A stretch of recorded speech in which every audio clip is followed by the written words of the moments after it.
Olá, irmãos, que a graça e a paz de nosso Senhor esteja sobre as nossas vidas, nos edificando, nos enchendo do seu Espírito e que de fato nós sejamos edificados pela palavra do Senhor.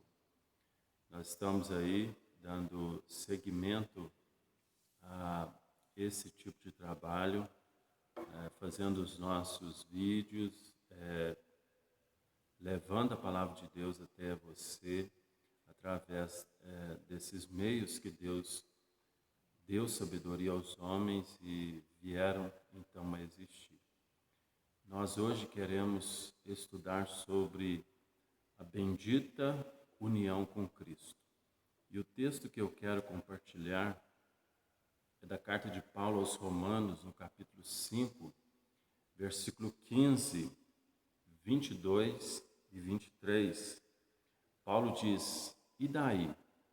Havemos de pecar porque não estamos debaixo da lei, e sim da graça? De modo nenhum. Agora, porém, libertados do pecado, transformados em servos de Deus, tendes o vosso fruto para a santificação e, por fim, a vida eterna. Porque o salário do pecado é a morte, mas o dom gratuito de Deus é a vida eterna em Cristo Jesus, o nosso Senhor." União com Cristo é um tema glorioso, maravilhoso. Que bom saber que nós estamos unidos a Cristo. Que bênção, que graça misteriosa, maravilhosa essa de Deus em nos unir com o seu Filho Jesus Cristo. O apóstolo Paulo vai dizer que nós somos coparticipantes das bênçãos de Cristo, nós somos co-herdeiros.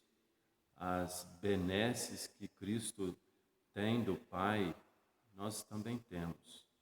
As heranças que Cristo tem do Pai, nós também, da mesma forma, temos. Jesus Cristo é o nosso irmão mais velho. E ele, então, como representante, como primogênito, isso nos chama atenção porque ele desce como unigênito Filho de Deus aqui à terra, como único filho, morre pelos seus irmãos, morre pela salvação daqueles eleitos que Deus propôs na eternidade salvar, desce como unigênito, mas ele sobe como primogênito. Paulo, o escritor aos Hebreus, imaginamos que é Paulo, é a única carta que nós não temos certeza qual é o autor humano, nós pensamos que é o apóstolo Paulo, pelo teor da carta. Hebreus, então, vai dizer sobre que Jesus é o primogênito, ele subiu aos céus como primogênito entre muitos irmãos. Que graça, irmãos, que bênção, que dádiva imensurável. Nós estamos ligados em Cristo, nós estamos de fato feitos filhos de Deus em Cristo. Nós então possuímos as bênçãos e as benesses de Cristo. Isso levanta uma pergunta então para reafirmar essa graça. Quem é Cristo? Cristo, primeiramente, é Deus. É o próprio Deus quem desce à terra para morrer pelos homens, para se sacrificar pelos homens. Cristo é Senhor e Senhor dos senhores, Rei dos reis. Jesus a quem nós servimos não é um Senhor qualquer, mas Ele é o Senhor do universo. Ele governa tudo e todos. Ninguém pode determinar nada para Jesus Cristo. E há algumas teologias erradas por aí que dizem que nós devemos determinar, nós devemos tomar posse da bênção. Isso não existe. Quem nos dá a bênção é o Senhor. Quem abre mão e nos entrega as suas benesses é o Senhor. Nós não podemos determinar nada para Ele. Ele é Senhor único e exclusivo de todo esse universo. Mas quem é Jesus Cristo? Jesus Cristo é o amado Filho de Deus. É o Senhor, é o Rei de fato, é Deus onipotente, onipresente, onisciente. E nós então estamos ligados a esse Cristo e recebemos, como disse, as benesses gloriosas. Mas nós não podemos deixar de pensar mais nessa pessoa do Senhor Jesus Cristo, a qual nós estamos ligados. E às vezes nós reafirmamos as suas bênçãos sobre as nossas vidas e de fato possuímos.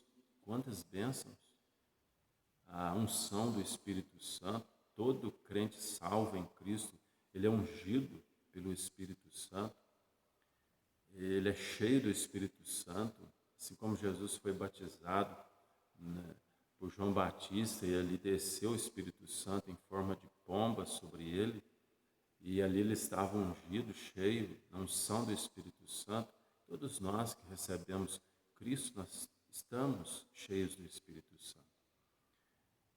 Mas não podemos focar apenas nessas benesses. Nós temos a palavra de Deus, nós temos a glória do culto. Quanta falta nos faz o culto público, e Cristo quem nos deu essa graça de ter o culto público, a graça infinita da oração.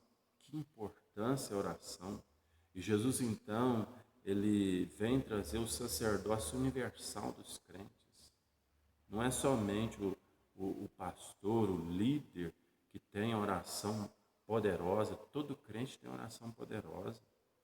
Todo crente, todo o corpo de Cristo, onde quer que esteja, cada membro pode orar e receber a resposta de Deus, assim como o pastor no seu gabinete, assim como o teólogo de maior conhecimento. Nós temos essas benesses, mas não devemos deixar de perceber a santidade de Jesus Cristo. Estamos ligados a esse Rei, estamos ligados a esse Senhor, estamos ligados a esse Deus poderoso, que nos deu vida eterna, que nos deu plena e poderosa salvação. Mas esse Jesus é santo, santo, santo. Ele não aceita o pecado. Ele morreu pelos pecadores, para tirar de nós a força do pecado. E é esse alerta que Paulo está trazendo aqui, e daí, falando, sobre a graça de Deus, livres do pecado pela graça, no capítulo 6 de Romanos, no versículo 15 ele vai dizer: e daí? Havemos de pecar porque não estamos sob a lei, mas sob a graça? De modo nenhum. Ou seja, aqui Paulo está relembrando essa santidade desse Cristo a qual nós estamos ligados. E pense bem, Jesus mesmo usou a analogia da videira. Ele é a videira verdadeira e nós somos os ramos. E todo ramo, então, ligado a essa videira tem vida. E todo ramo, então, ligado a essa videira produz frutos segundo essa videira. Então, nós recebemos de Deus em Cristo para sermos semelhantes a Ele. Deus nos deu esse poder para andarmos em santidade.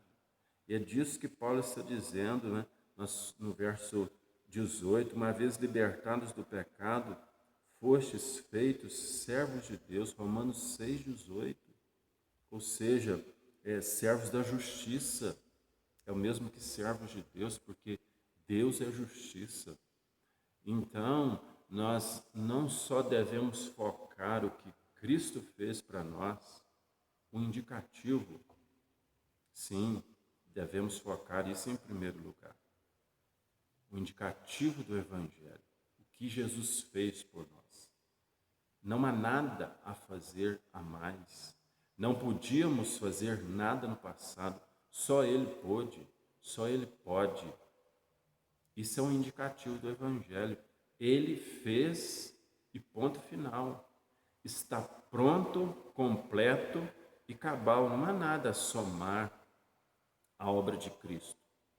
Mas não somente há um indicativo do Evangelho, como também há o imperativo do Evangelho. E devemos então ter um equilíbrio nessas duas frentes do Evangelho, indicativo e imperativo. Devemos perceber então que precisamos andar em santidade, porque Jesus é santo, santo, santo. E como então vamos andar ligados a Ele se não estamos andando segundo Ele? É impossível. Não faz sentido. Não faz o menor sentido se estamos ligados em Cristo e andamos no pecado, na prática do pecado. Nós somos libertos. Adão representa a velha vida, a vida escrava na prática do pecado, mas Cristo representa a nova vida, representa a prática da justiça em santificação. Aquele senso do filho pródigo, quando ele volta e percebe o seu erro em pedir a sua herança e perder toda essa herança, gastar toda essa herança com coisas indevidas, supérfluas, ele volta e diz assim: eu não sou digno de ser chamado teu filho. Ou seja, essa de fato deve ser a nossa postura em relação a Cristo. Senhor, eu não sou digno de ser teu filho. Então, isso faz-nos refletir e essa palavra, essa sentença, esse sentimento, de fato, brota de um coração que não quer pecar contra o Senhor, mas sim quer andar em novidade de vida.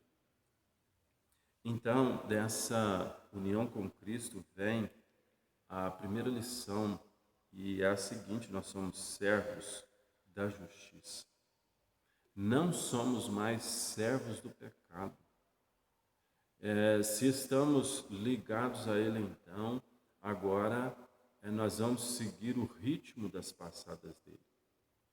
É o que Jesus vai dizer em Mateus 11:30.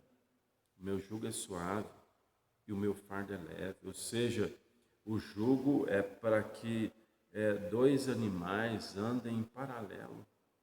Jesus pega essa analogia, então, de dois animais para o trabalho, andando em paralelo.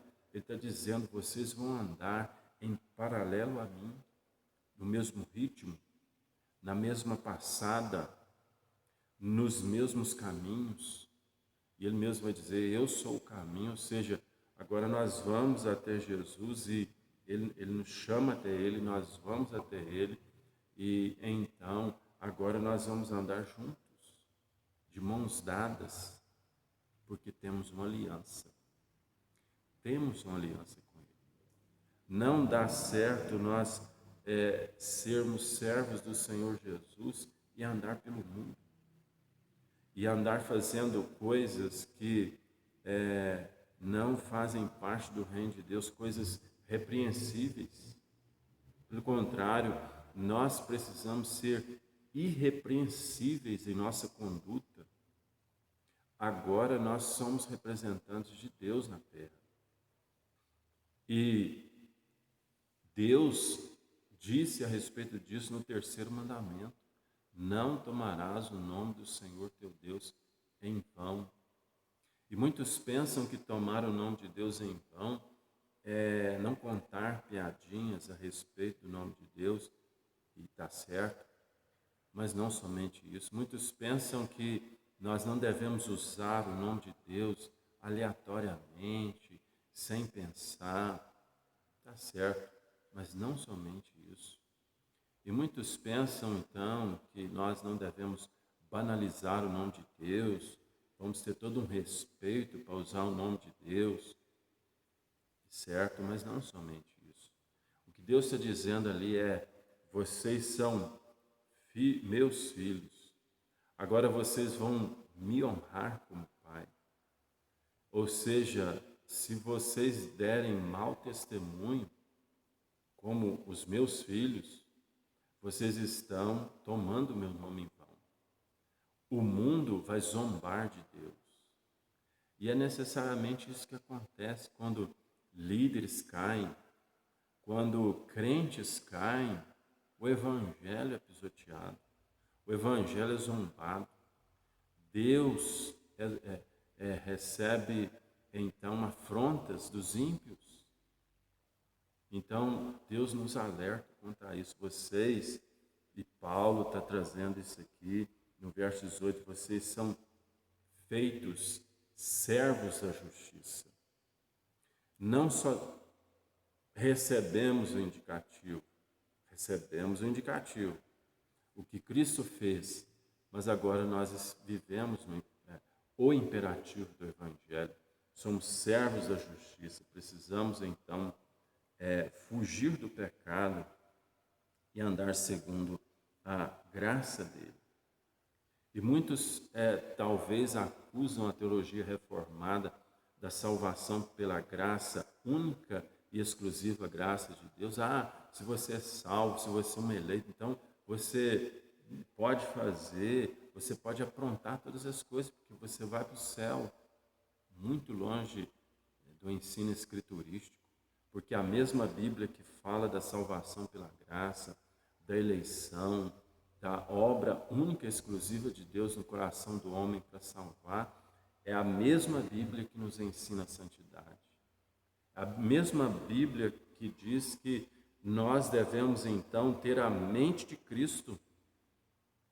Então não há lugar para darmos brecha ao pecado, porque somos salvos. Pelo contrário, se eu entendo a salvação, eu sou constrangido pela graça de Deus.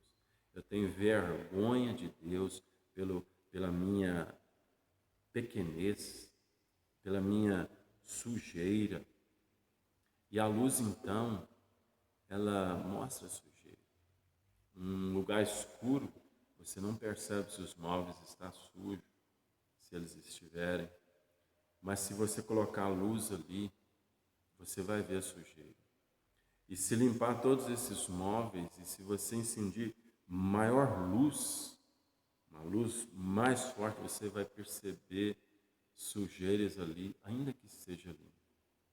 Assim é Deus, quando Deus se aproxima de nós, a sua luz penetrante mostra dentro do nosso coração quanto somos perversos, pecadores, ainda que salvos pela graça. Pensamos muitas coisas erradas, falamos muitas coisas erradas, agimos de forma errada, mas somos unidos com Cristo, somos servos da justiça. Nós então também devemos servir para a santificação. É uma outra proposta, e Paulo vai dizer nos Romanos 6,19, está no contexto do texto que lemos: assim como ofereceste os vossos membros para a escravidão da impureza e da maldade para a maldade, assim oferecei agora os vossos membros para servirem à justiça, para a santificação. Nós, em nossa pecaminosidade, o homem sem Deus, ele usa os seus membros para o pecado. Como vai dizer aqui, nós acordávamos pecando, nós íamos ao trabalho pecando, nós almoçávamos pecando, nós relacionávamos com as pessoas pecando. E se não tivermos cuidado, ainda que crentes, nós já levantamos praticando pecado. Temos uma dificuldade de servir ao próximo, de dar um bom dia, de saudar as pessoas com um sorriso. Mas se temos Cristo agora, se temos uma novidade de mente, agora todo o nosso proceder com os nossos será mudado. O pecado ele tenta dominar os nossos pensamentos, as intenções, as palavras, desejos e ansiedades. O pecado ele é muito sutil e perigoso. Ele vai chegando sorrateiramente e como que um vírus toma nossa mente e planta dentro dessa mente a ansiedade, a preocupação. Nós estamos num mundo tão elétrico, para ontem, um mundo instantâneo. Nós estamos num mundo instantâneo, e que é tudo para ontem. Isso é pecado, nós temos que ter paciência. E essa ação instantânea da nossa cultura prejudica os relacionamentos com as pessoas e com Deus e com as coisas também. As pessoas são consumistas, querem coisas da melhor tecnologia e devemos então cuidar dessas coisas. Ser justificados deve resultar na prática da justiça de Deus. Significa um coração repleto do amor de Deus com todas as vontades, motivações voltadas para o que é puro, justo, respeitável, amável, agradável a Deus. O crente, ele não pode sentir saudades pelo pecado do velho homem. Nós não podemos ter essa nostalgia de, eu poderia ter feito aquilo, eu poderia ter feito aquilo outro, eu perdi certas oportunidades. Não. Nós somos servos para a santificação, crescendo para o louvor da glória do Senhor. Mas ainda, o resultado disso tudo é vida eterna. Nesse texto tão conhecido, porque o salário do pecado é a morte, mas o dom gratuito de Deus é a vida eterna em Cristo Jesus, o nosso Senhor. Nós estamos unidos com Ele para ser servos da justiça, honrar o nome de Deus. Nós estamos aqui neste mundo para servir em santificação com os nossos neste mundo, se portando em crescimento diante do Senhor, se portando como filho de Deus, andando em santidade, porque Jesus é santo, santo, santo. E Ele vai nos levar para a sua glória, porque Cristo morreu para nos dar a vida eterna. E essa vida eterna é fruto da nossa união com Ele. Essa doutrina maravilhosa. Nós estamos unidos em Cristo. E o que devemos então preocupar, não necessariamente, primeiramente, o que fazer para Ele. Tem muitos crentes que dizem assim, nós temos que evangelizar mais, nós temos que ser mais fervorosos, nossa igreja é muito parada. Isso não é tarefa primordial nossa. Tarefa primordial nossa é sermos mais obedientes ao Senhor, amar mais o Senhor, respeitar mais o Senhor. Nós precisamos evangelizar, nós precisamos ser cheios do Espírito Santo. Não estou dizendo que nós somos os melhores em evangelismo, em discipulado, não é isso. Mas primeiramente devemos pensar não em fazer para Deus, mas em ser para Deus, obediente, humildes, gratos diante do Senhor, contentes com o que Ele tem. Isso é boa conduta, isso é dádiva que Deus nos dá para que vivamos na presença dEle. Então nós estamos unidos em Cristo. Essa é uma doutrina maravilhosa. Desfrute dessa bênção. Não deixe os problemas da vida te acercar e como que um leão rugindo à sua volta. Contemple, olhe para o céu e veja o que você tem. Você está unido a Cristo. nós estamos unidos a Cristo para justiça, santidade e vida eterna. Deus te abençoe.